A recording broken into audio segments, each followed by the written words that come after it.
죽지도 않았는데 벌써 포기하시는 것은 부활신앙을 가진 사람이 아닙니다. 저는 넘어지나 아주 엎드러지지 아니하면 주께서 저를 손으로 붙드심이로다. 7번 넘어진다는 것은 이스라엘 정신의 7은 하늘의 숫자, 성부, 성자, 성령, 땅의 숫자, 동서남북 온 세상을 막 낳은 숫자가 7이었습니다. 그래서 7을 좋아했습니다. 7번 넘어진다는 것은 더 이상 회복 불능이란 뜻입니다. 끝났어.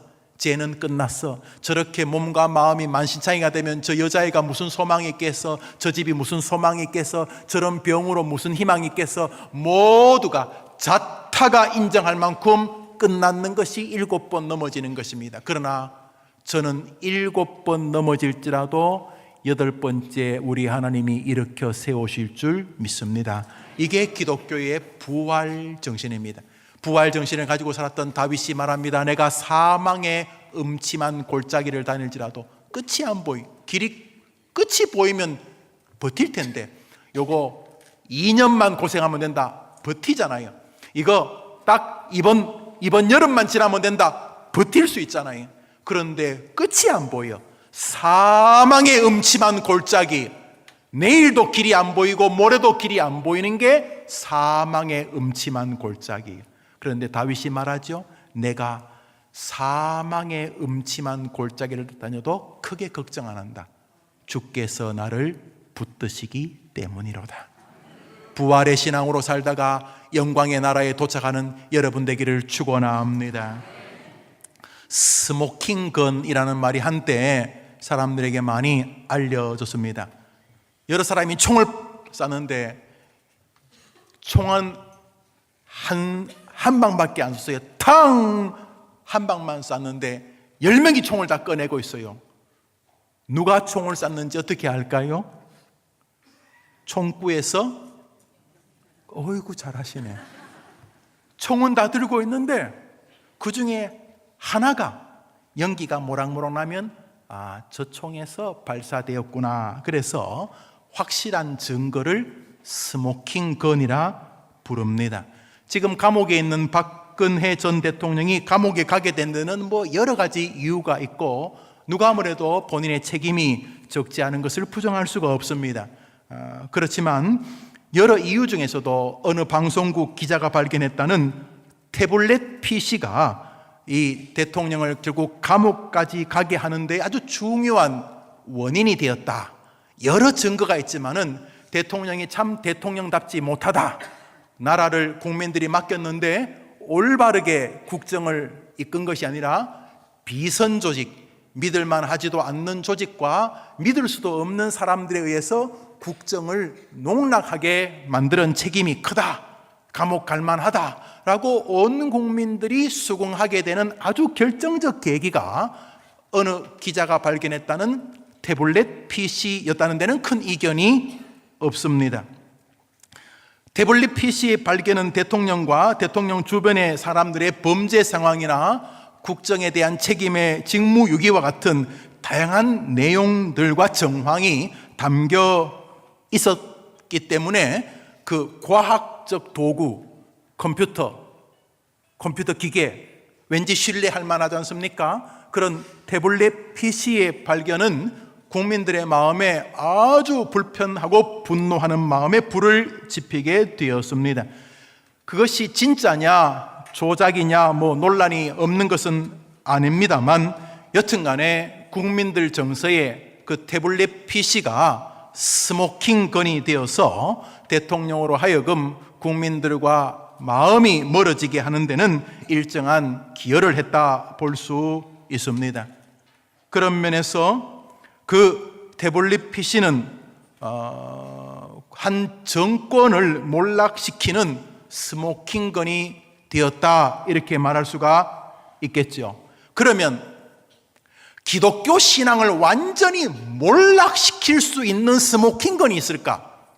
그것만 가지면 기독교를 완전히 뒤엎을 수 있다. 역사적으로 기독교를 뒤엎을 수 있는 스모킹건이라고 주장하고 공격당했던 분야가 있는데 바로 기독교의 부활입니다. 세상은 혹은 사단은 기독교에서 부활신앙만 무너뜨릴 수 있다면 기독교를 완전히 와해시킬 수 있다고 믿었기 때문에 지난 2000년 동안 세상이 기독교를 공격하는 여러 유형이 있었지만 대부분은 변죽을 울리는 것이고 핵심은 부활에 대한 공격이었습니다. 왜냐하면 기독교는 예수 그리스도의 부활이라고 하는 이 교리 위에 서 있기 때문에 이것만 흔들어 버리면 그 부활이라고 하는 교리에 서 있는 모든 기독교와 교회와 성도들을 넘어뜨릴 수 있기 때문이었습니다. 그래서 사도 바울도 예수 그리스도의 부활이 없으면 우리의 믿음은 아무런 의미가 없다라고 말을 했던 것이죠. 고린도전서를 읽읍시다. 읽습니다. 시작.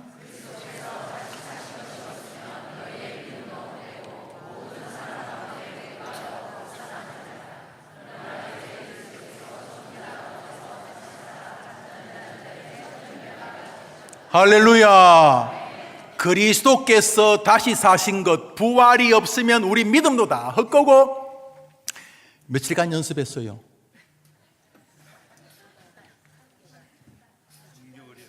저봐, 두 손 들고 두 달 동안 연습한 것도 헛거고, 지휘자가 계속 이렇게 흔는 것도 다 헛거고, 우리 애들도 다 헛거고, 여러분이 헌금한 것도 헛거고, 사는 것도 헛거고, 마지막 천국을 바라보며 죽는 것도 다 헛거다. 바울이 말했어요. 뭐가 없으면은 예수 그리스도께서 다시 사신 것이 없으면 모든 것은 헛것이다 라고 사도 바울도 말할 만큼 기독교 신앙은 부활 교리에 서 있습니다. 그래서 다른 사람은 모르겠어요.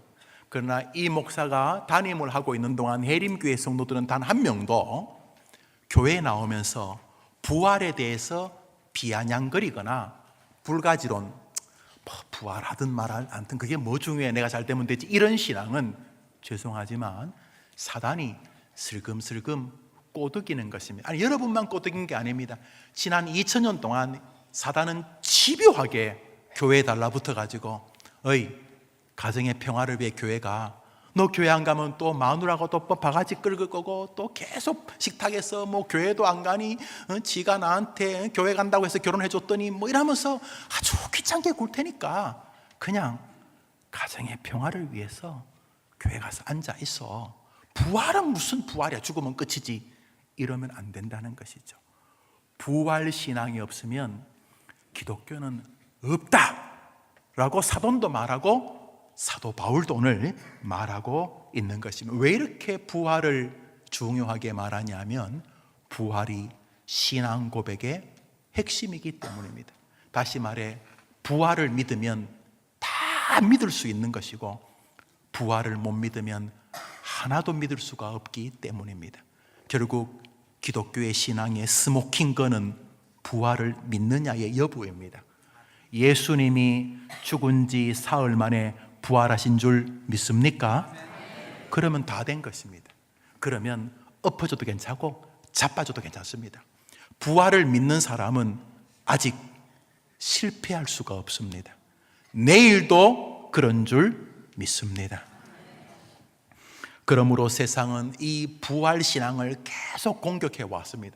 지난 수천 년 동안 이 부활신앙을 공격한 것은 우습기 짝이 없습니다. 주보에도 썼습니다. 한번 더 합시다. 기절설. 이 말은 예수님이 죽은 게 아니라는 거예요. 십자가에서 쇼크가 와가지고 잠시 기절했는데 사람들은 죽은 줄 알고 무덤에 이렇게 넣어뒀더니 예수님이 몇 시간 뒤에 오 하고 깨났다는 거예요. 별로 안 웃긴가 보네요. 그 다음에 정말 이게 학설이었어요. 그 다음에 무덤 혼돈설. 이건 뭐냐면 이 마리아, 막달라 마리아나 이런 제자들이 너무 흥분해가지고 예수님 무덤에 간 게 아니고 예수님 시체는 여전히 여기 있는데 괜히 딴 무덤, 아직 아무것도 장세 안 지난 빈 무덤 열어보고 우와 예수님 부활했다. 이것도 안 웃기네, 안 웃네. 여튼간에 그게 무덤 혼돈설인데 신학자들 이런 거 가지고 박사학위를 받았어요. 정말입니다. 무덤 혼돈설. 이 자료도 많아요. 그 다음에 시신도난설, 이름도 잘 알죠? 한번 따라합시다. 시신도난설. 제자들이 예수님의 시체를 밤에 빼돌렸다는 거예요. 그리고는 뭐라 그래요? 예수님이 부활했다고 뻥쳤다는 거예요. 네 번째로 환상설. 이게 좀 오랫동안 교회에 왔어요. 중세 이단 중에 하나가 이런 일을 했는데 뭐냐 하면 예수님을 너무너무 사랑한 나머지 헛것이 보였다는, 헛것이. 예수님이 부활하신 것처럼 헛것을 봤다는 거예요. 이것도 안 오거든. 이제 다섯 번째로 이제 의미설. 이건 지금도 이 시대를 주름잡고 있죠. 아이고 참, 예수님이 부활했다는 게 아니고 예수님이 부활했다는 정신을 믿는 게 중요하다. 실제로 부활한 게 아니고 우리가 믿음을 생활할 때 예수의 부활은 신앙적으로 충분히 유익이 되기 때문에 부활한 것으로 인정하면서 우리 삶 전반에 부활 정신으로 살아가자.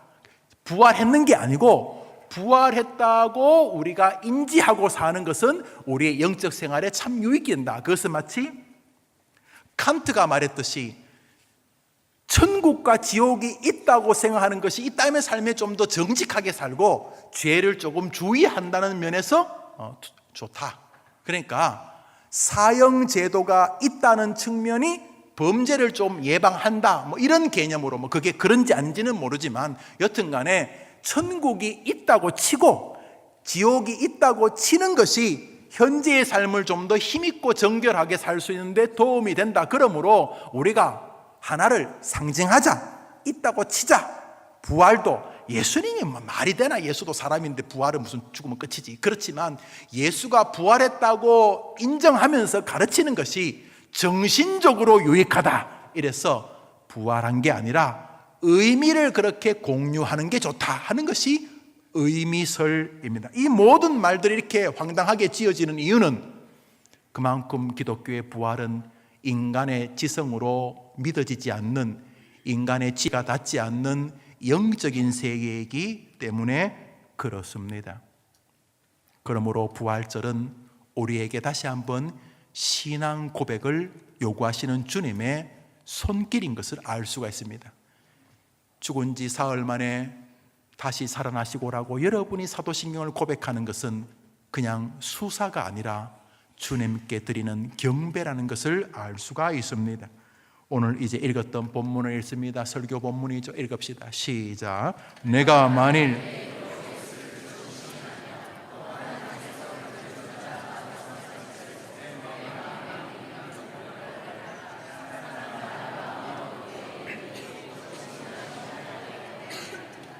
저기 보면은 한번 들합시다. 만일 입으로 시인하며 마음에 믿으면, 한번 합시다. 만일 입으로 시인하며 마음에 믿으면 구원을 받으리라. 두 가지 같죠? 입으로 시인하고 마음으로 믿는데 사실은 한 가지입니다. 뭘 입으로 시인하고 뭘 마음으로 믿으라는 것입니까? 예수가 부활했다는 것, 죽은 자 가운데서 예수가 다시 살아난 것, 부활한 것을 네가 입으로 고백하고 마음으로 믿으면 너는 구원 백성이다라고 말씀하셨습니다. 여러분 저기 보십시오. 기독교의 부활은 여러분이 구원받은 사람인가를 하나님 앞에서 증명받는 가장 분명한 길입니다. 그러므로 부활에 대해서 냉소적이시면 안 됩니다. 보십시오. 너가 입으로 시인하고 마음으로 한 가지만 믿어라. 입으로 시인하고 마음으로 믿는 게 한 개입니다. 뭔데요? 예수가 죽은 자 가운데서 다시 살아나셨습니다 라고 하는 부활입니다. 해림교회 교우들은 부활신앙에서 단 한 발짝도 뒤로 물러서지 않게 되기를 축원합니다. 여러분 헌금도 하면서 왜 부활을 안 믿습니까? 이른 아침에 화장하고 그 분주한 시간에 아이들 다 깨워서 그렇게 애써서 교회까지 오면서도 왜 부활을 안 믿습니까? 왜 밥 먹으면서 기도하고 왜 좋은 일 하면서 여러분의 물질도 내면서 왜 부활은 정작 안 믿습니까? 사랑하는 여러분, 해림교회에서 언제 돌아가시더라도 하나님께서 쟤는, 해림교회 저 장로는, 저 청년은, 저 늙은 권사는, 저 목사는, 저 어린애는 부활을 믿고 살았다라고 하나님이 인정하는 여러분 되기를 축복합니다. 그래서 칼빈 선생은 기독교 강요에서 기독교의 심장은 부활신앙이며 기독교는 부활신앙이 전부다라고 말했습니다. 맞습니다. 초대교회 설교의 핵심은 부활이었습니다. 모든 설교는 예수가 부활했다로 끝났습니다. 마라나타가 오늘 불렀던 멋진 찬송, 참 마지막을 멋지게 신학적으로 장식해 줬는데 초대교회 모든 설교는 마라나타로 끝이 났습니다. 예수여 오시옵소서, 나도 부활할 줄 믿습니다. 이래가지고 그들은 순교하는 것도 두려워하지 않았습니다. 이 부활은 우리에게 아주 중요한 진리로 이끕니다. 한 번 더 합시다. 예수님께서 말씀대로 부활하신 것처럼 하나님께서 말씀대로 우리를 축복하실 줄 믿습니다. 사실 이 부활은 성경에서 내가 죽은 지 사흘 만에 일어나겠다고 하는 성경 말씀의 성취의 도장, 완결판입니다. 최종적으로 인감도장 찍으면서 서류가 끝나는 것처럼 우리 주님은 죽은 지 사흘 만에 부활하시는데 그것이 그냥 부활한 게 아니라 내가 죽은 지 사흘 만에 다시 살아나겠다고 하셨던 그 말씀을 성취하는 측면에서의 부활이었습니다. 그것은 우리에게 아주 좋은 시그널을 줍니다. 한번 더 합시다. 성경대로 된다. 여러분 해보십시다. 시작. 그러면 여러분이 성경에 은혜 받으면 그 은혜가 여러분의 인생의 축복의 길이 될 줄 믿으시기를 바랍니다. 다시 말해 예수님이 성경에 말한 대로 사흘 만에 살아났다면 나머지도 다 될 것 아닌가? 구하라 그리하면 주실 것이요, 구하면 정말 주시겠거나, 왜? 구해도 안 준다고 믿으니까 기도 안 하는 거 아닙니까? 쉬지 말고 기도하라. 너희가 얻지 못하면 구하지 아니함 때문. 너희가 얻지 못하는 것은 구하지 아니함 때문이라고 말해도 별로 기도 안 하잖아요. 그렇지 않습니까? 왜 기도 안 합니까? 여러분 된다고 생각하면 왜 기도 안 하겠습니까? 그런 면에서 부활신앙은 우리로 하여금 다시금 성경과 말씀에 우리의 마음을 창념시키는 하나님의 은총입니다. 말씀대로 부활하셨듯이 여러분에게 주시는 말씀대로 하나님이 복을 줄 줄 믿으시기 바랍니다. 엉뚱한데 빨대 꼽지 마시고 행복을 원하시면 이 성경에 여러분의 영혼의 빨대를 꼽으시기를 바랍니다. 이 여기서 여러분의 생수를 빨아당겨서 영혼이 살고 정신도 살고 지성도 살고 육체도 살고 인간관계도 살고 물질적인 환경도 살고 이곳에서 하나님의 은혜를 충만히 누리는 성경쟁이들 되기를 축원합니다. 부활을 믿는다는 것은 성경을 믿는다는 것과 동일한 말입니다. 주님은 성경대로 부활하심으로 우리에게 하나님의 말씀에 마음의 귀를 열게 하셨습니다. 경험해 보셨습니까? 주일날 왔을 때 목사의 설교를 통해서 한 주간을 살아가는 힘을 한번 체험해 보셨습니까? 사랑하는 여러분, 지금도 말씀으로 우리를 축복하시는 줄 믿습니다. 이것이 부활신앙. 부활신앙은 성경신앙이고 부활신앙은 말씀신앙입니다. 또한 마지막으로 한 번씩 부활은 비실거리는 성도를 능력 있게 만듭니다. 예수님 따라다녔지만 부활신앙 믿기 전까지는 아직도 공사 중이에요. 여러분, 공사 중. 청년들이 이렇게 옷을 입고 다니는데 보니까 영어로 수리 중이라 써놨다. 영어로 수리 중, 공사 중. 야, 걔는 그 뭔지도 모르고 입고 다니는 것 같은데 아직 나는 수리 중입니다. 아직 나는 지금 정리가 안 됐습니다. 그 멋진 그 옷이에요. 우리 청년들 여러분 때 그거 찍어서 주고 싶어요. 나는 수리 중. 아직도 수리 중이니까 계속 핸드폰이나 쥐고 살고, 아직도 수리 중이니까 계속 마약이나 뭐 어떻게 구할 수 없을까 이라고 막 이렇게, 아직도 수리 중이니까 교회도 안 나오고 뭐 아직도 계속 수리 중인, 나는 공사 중. 부활이 믿어지기 전까지 믿음은 계속 수리 중입니다. 뭐 목사고 뭐 집사고 장로고 다 수리 중입니다. 그러나 부활이 뼛속까지 믿어지면 그때부터 그 사람은 능력 그리스도인이 되는 줄 믿으시기 바랍니다. 예수님에게 3년 배운 사람이 있어요. 신학교 가면 MDB라고 3년 합니다. 3년도 뭐 월요일날 못하고 토요일 못하고 화수목금 4일 공부합니다. 4일. 그것도 뭐 아침부터 하긴 하지만 4일 공부하고 다시 또 교회 와서 전도사 생활을 봉사하고 그러지. 3년. 그러면 이제 우리가 신학 석사가, 목회학 석사가 돼서 이제 강도사 안수를 주게 됩니다. 노회가. 예수님은 제 아들을 3년 동안 월화수목금 토주일 24시간 같이 먹고 자고 가르치셨습니다. 설교하시고 성경 공부 가르치시고, 또 주님은 직접 샘플이 돼서 오병이어 무리로 걸으시고 죽은 자를 살리고 병자를 낫게 하시고, 이런 선생님이 어디 있습니까? 이런 선생님이. 세상에 이런 교사가 어디 있습니까? 이런 설교자가 어디 있습니까? 예수님에게 3년 배웠는데 안 됐습니다. 어떻게 됐습니까? 뭐 다른 제자들은 뭐 말할 것도 없고, 자칭 수제자 베드로의 인생을 봅시다. 예수님 십자가에 달릴 때 양심의 가책이 있었는지 예수님 십자가 달리는 그 근방까지 왔어요. 날이 추워서 이렇게 새벽에 불을 쬐고 있는데 이런 일이 벌어졌습니다. 잘 아시죠? 우리 마태복음 14장 읽읍시다. 읽습니다. 시작. 베드로는 아랫뜰에 있더니 대제사장의 여종 하나가 와서 너도 나사렛 예수와 함께 있었도다 하거늘 베드로가 부인하여 이르되 여종이 그를 보고 곁에 서 있는 자들에게 다시 이르 또 부인하더라. 조금 후에 베드로가 저주하여 맹세하되 나는 너희가 말하는 이 사람을 알지 못하나니 계속 부인하고 부인합니다. 뭘 부인하는데요? 아저씨도 예수하고 한편이죠? 아니, 아저씨도 예수하고 한편. 이거 무슨 경찰이 물은 것도 아니고 어린 애가, 여자아이가 한 12여자아이라면 12살 이하를 말하는데 한 10살, 11살 된 우리 오늘 찬양했던 저런 어린 아이가 아저씨도 지금 매 맞고 있는 예수하고 한편이죠? 이래 물었어요. 그래, 나는 예수님 믿는다. 이래야 될 텐데, 이 3년 동안 따라다니는 이 신앙, 이 석사가 뭐라 그러냐면, 나 예수 몰라. 아저씨도 한편이, 나 예수 몰라. 한편이잖아요! 그랬더니 마지막에는 저주하면서 누구를요? 이 상황을 저주하고 또 예수를 저주하고 자기를 저주하고, 나 예수 같은 거 몰라. 그래. 그때 주님께서 너가 닭이 울기 전에 나를 부인한 닭이 울더라. 이게 누구예요? 3년 배운 사람의 결론이 이렇습니다. 그래서 여러분, 교회 오래 다닌 사람이라고 여러분이 상처받는 거 좀 이해한 거 안 돼요. 한 번 더 합시다. 저분은 교회 오래 다녔기 때문에 나에게 상처를 주는 게 정상이다. 뭔 말인지 모르니까 웃지도 못하죠. 한 번 더 합시다. 저 사람은 목사님이시니까 당연히 나에게 상처를 주신다. 이렇게 교회 생활해야 되는데, 권사가 말이지, 권사가 상처 주는 게 당연하지.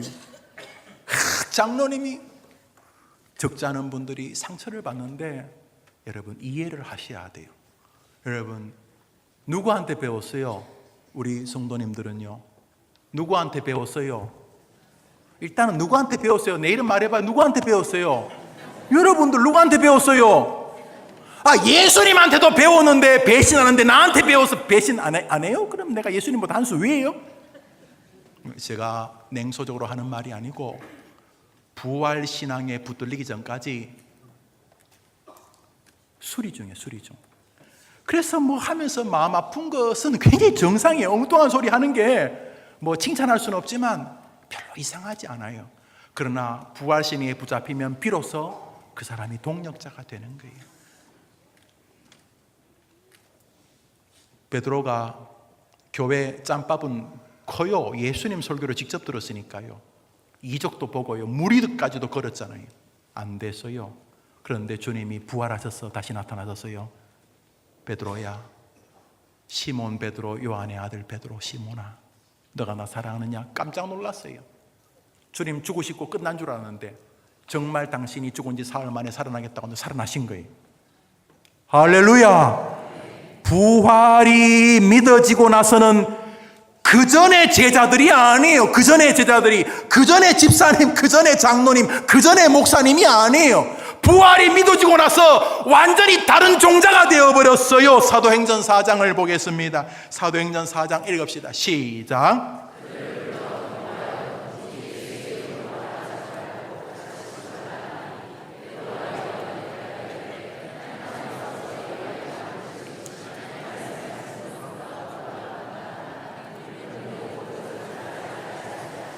대제사장들과 로마 군병들이 참 칼을 목에 딱 대었어요. 베드로, 안드레, 요한 이런 제자들에게. 그리고는 예수 이야기 말하면 죽인다. 예수 이름, 아예 예수란 이름을 꺼내지 마라. 그럼 죽인다. 그랬을 때 옛날 같으면 안 하죠. 내가 왜 예수 안 해요? 안 하죠. 만수, 철수 이런 거 말하지. 내가 왜 예수 이야기해요? 그랬을 사람들이 베드로인데, 사도행전 요한복음에서 주님의 부활을 체험한 다음부터 이 양반들이 달라졌어요. 예수 이야기하면 죽인다 그럴 때 뭐라 그래요? 내가 너희 말 듣는 게 옳으냐? 우리 주님 말씀 듣는 게 옳으냐? 나는 내가 보고 들은 것 뭐죠? 예수가 부활하신 것을 말하지 아니할 수 없느니라 그랬어요. 부활이 신앙의 색깔을 뒤집어 놓는 줄 믿으시기 바랍니다. 그러니까 우리 이 부활절은 축제의 날이 아닐 수가 없어요. 한 절 더 읽습니다. 마지막 구절이 되겠네요. 우리 읽읍시다. 우리 시작.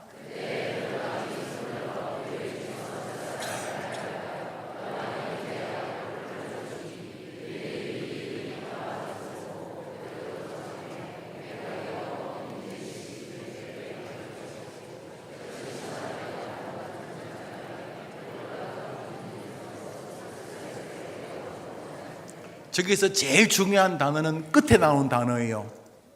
한번 따라합시다. 두세사슬에 매여 뭐 하는데요? 한번 따라합시다. 누워 자는데. 이제 저를 한번 보시겠습니까? 헤롯이 기독교인들과 유대인들이 긴장이 있는 걸 알았어요. 헤롯이 볼 때는 그놈이 그놈이잖아요. 같은 유대인들이고 어차피 뭐 하나님을 믿거나 뭐 예수를 믿거나 별 상관이 없어요. 그런데 이 유대인들과 기독교인들 사이가 너무 이상해요. 특별히 유대인들이 기독교인을 너무 싫어해요. 예수 믿는 사람을 너무 좋아해요. 그래서 부하들을 풀어서 물어봤어요. 야, 유대교하고 기독교가 뭐냐? 뭐 비슷한데요. 그 기독교는 그 예수란 사람을 중심으로 이렇게 뭘 해요. 그래? 그게 그건데 왜 저렇게 같은 민족끼리 저러냐? 글쎄 말입니다. 뭐 종교전쟁 같습니다. 그래? 그런데 유대인들이 계속 봉기를 일으키려고 합니다. 아유, 저 유대인들, 저 독특한 인간들, 저 어떻게 하면 좋으냐? 내가 지금 여기서 이렇게 살다가 끝나면 안 되는데 나는 지금 로마로 가가지고 로마에 높은 자리 가야 되는데 내가 지금 변방에 와가지고 내가 무사히 민원 없이 막 민원 제기하고 그러면 중앙정부에서도 나 고가 점수 별로 안 줄 거고 그러니까 그냥 여기서는 편안히 그냥 어제나 오늘이나 변함없이 그냥 편안하게 있다가 그냥 여기서 잘 때우고 이제 로마로 가가지고 그냥 출세를 해야 되는데 내가 이 변방에 와가지고 여기서 옷 벗을 일 있냐? 어떻게 하면 좋겠냐? 그러니까 글쎄 이 로마 유대인들이 주된 사람들은 유대의 대제사장 이런 사람들인데 어떻게 하면 좋을까요? 글쎄 어떻게 하면 좋겠냐? 그러다가 유대의 대제사장하고 그런 사람들이 그 예수 믿는 사람들을 좀 벌해 주라고 하는데 한번 해볼까요? 그래 그럼 한번 해보자. 그래서 베드로, 안드레, 야고보, 요한의 형제 야고보를 잡았어요. 그리고 뭐 죄도 죄 같지 않은 걸 이렇게 덮어 씌워서 사형을 언도했어요. 그래서 칼로 찔러 죽이고 높은 데서 떨어뜨려서 예수님의 제자 중에 하나였던 야고보를 죽였더니 와, 유대인들이 너무 좋아하는 거예요. 와, 이거 정치하기 쉽다. 이거 정기적으로 한 명씩 죽이면 되네. 한 6개월에 한 명씩 기독교인들 죽이면 유대의 종교 지도자들이 다 와가지고 나 칭찬하고 우리 이스라엘이 적극 협조하겠다 그러니까 이 뭐 정치하기 좋으니까. 그래서 야고보를 죽이고 두 번째로 죽이려고 잡은 사람이 누구라 그랬죠? 예. 다시 화면 한번 읽고 끝나려고 그랬는데 두 번째로 야고보 죽이고 이제 맞들렸어요. 와, 이거 정치하기 좋네. 이거 한 명씩 이렇게 죽이기만 하면 이 정치가 되네. 시작. 그때에 헤롯 왕이 손을 들어 교회 중에서 몇 사람을 요한의 형제 야고보를 칼로 죽이니 유대인들이 이 일을 기뻐하는 것을 보고 베드로도 잡으면 됐어요. 두 번째로 야고보 다음에 두 번째 타자로 찔러 죽임을 당할 사람이 누굽니까? 베드로. 그러면 베드로는 이제 내일이 그날이에요. 내일 이제 나가갖고 뭐 가짜 재판 받은 다음에 푹 찔러서 죽는 거예요. 내일이 죽음의 날을 받은 날이에요. 근데 베드로가 그 밤에 뭐 해요? 베드로가 그 밤에 뭐 해요? 여러분들 내일 칼에 찔러 죽으면 오늘 잠이 올까요? 안 올까요? 잠충이에요? 한번 더 합시다. 주께서 사랑하시는 자에게 잠을 주시는도다. 할렐루야. 여기 상징적인 한 단어. 베드로는 평안히 누워 자더니 이 사람 삶과 죽음이 초월되어 버렸습니다. 사도행전 12장에 나오는 베드로는 죽음이 이제는 삶의 연장이 될 만큼 평강이 자기를 주름 잡는 신앙인이 되었습니다. 무엇을 믿었기 때문입니까? 부활을 믿었기 때문입니다. 부활을 믿으면 또 일어서게 될 줄 믿습니다. 기도합시다. 하나님 아버지, 이번 한 주간 내가 부활을 믿고 있는지를 곰곰이 묵상하고 그 답변이 예, 저는 주님의 부활을 믿습니다 라고 하는 고백이 우리의 심령에서 울려 나오는 부활신앙을 확인하는 복된 한 주간이 되게 하여 주시옵소서. 예수님의 이름으로 기도합니다. 아멘. 오늘 교회에서는 교인들 식사를 대접하는 이렇게 분들과 또 교회가 함께 지정을 합쳐서 점심 식사를 국수가 아닌 밥을 준비했습니다. 아시다시피 밥을 준비하면 평소보다 4-5배 힘이 든다고 합니다. 그래서 5월부터는 오늘 즐겁게 시간이 5월부터는 우리 남성분들도 우리 전도회에서 부엌 봉사를 하도록 결정했습니다. 그래서 설거지 하시고 그렇게 하시기를 바랍니다. 여성분들 좋아하시는데 당연하죠. 그래서 우리 함께 축복하고 오늘은 식당에서 다 같이 식사하고 교제하도록 하겠습니다. 우리 다 같이 자리에 일어나십니다. 축도하며 예배를 마치겠습니다. 기도합시다. 구주 예수님의 은혜와 하나님의 사랑과 성령의 교통하심이 우리의 찬양을 받으시고 우리의 기도를 받으시고 우리의 헌신을 받으시는 하나님께 나는 주님처럼 부활할 것을 믿습니다 라고 하는 최고의 경배, 부활신앙을 고백해 드리는 사랑하는 모든 성도들과 부활신앙 앞에서 넘어지게 될 모든 사단의 세력들에서 힘있게 신앙의 길을 걸을 성도들과 성도들의 가정과 기도 제목들을 위해 영원토록 함께 있을지어다. 아멘.